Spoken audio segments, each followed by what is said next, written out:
ప్రియమైన సహోదరి సహోదరులారా, ఈనాడు మనము కావలి దూతల పండగను కొనియాడుకొనుచున్నాము.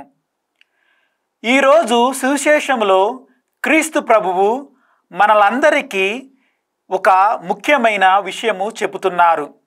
ఆ ముఖ్యమైన విషయము ఏమని అనగా, చిన్న బిడ్డల హృదయము కలిగి ఉండమని ప్రభువు మనకు చెబుతున్నారు.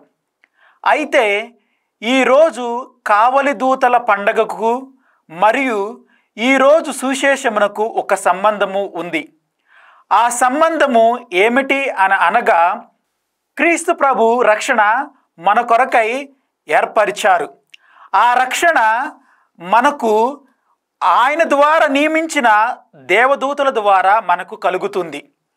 అయితే ఈ రక్షణ మనం పొందాలంటే మనం ఏమి కలిగి ఉండాలి అని అంటే, మనము గమనించుకోవాల్సినది 2 విషయములు. మొదటిది పూర్ణ హృదయము కలిగి ఉండటము, రెండవది దేవుని మార్గములో నడవటము. మొదటిది క్రీస్తు ప్రభు యొక్క హృదయమును కలిగి ఉండటము. మత్తయి సువార్త 5వ అధ్యాయము 8వ వచనములో క్రీస్తు భగవానుడు ఈ విధముగా పలుకుచున్నాడు: హృదయశుద్ధి వారు ధన్యులు, వారు దేవుణ్ణి దర్శింతురు అని ప్రభు పలుకుచున్నారు. మన హృదయము దేవుని హృదయము వలె ఉంటే దేవుని రక్షణ మనతో ఎల్లప్పుడూ ఉంటుంది. ఆయన మనకై ఏర్పరచబడిన దేవదూతలు ఎల్లప్పుడూ మనతో ఉండి మనలను రక్షిస్తూ ఉంటారు. మన హృదయము ఎప్పుడైతే కుళ్ళు, ద్వేషము కలిగి ఉంటుందో అప్పుడు మనము దేవుడు మనకై ఏర్పరచబడిన దేవదూతల యొక్క రక్షణను మనము పొందలేము. రెండవది దేవుని మార్గములో నడవటము.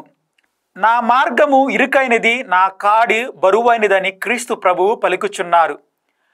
ప్రియమైన సహోదరులారా, ఇది నిజమే.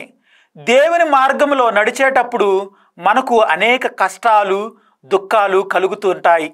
కానీ మనం ఎప్పుడైతే చిన్న బిడ్డల హృదయం కలిగి ఉంటామో, ఆ హృదయముతో ఎప్పుడు దేవుణ్ణి ప్రార్థిస్తామో దేవుడు అప్పుడు మన ప్రార్థన ఆలకించి ఆయన మనకై ఏర్పరచబడిన దేవదూతలు మనతో ఉండి మనల్ని రక్షిస్తూ ఉంటారు. కనుక ప్రియమైన సహోదరి సహోదరులారా, మన హృదయాలను దేవుని హృదయముగా మార్చుకుందాం. మన మార్గాలను దేవుని మార్గంగా ఎంచుకుందాం. ఎంచుకున్న తర్వాత మనలో ఉన్న కుళ్ళు, కుతంత్రము, ద్వేషము, కోపము అన్నీ విడిచిపెట్టి దేవుని హృదయం కలిగి దేవుని కొరకై జీవించి దేవుని బిడ్డలుగా జీవిద్దాం. ఆమేన్.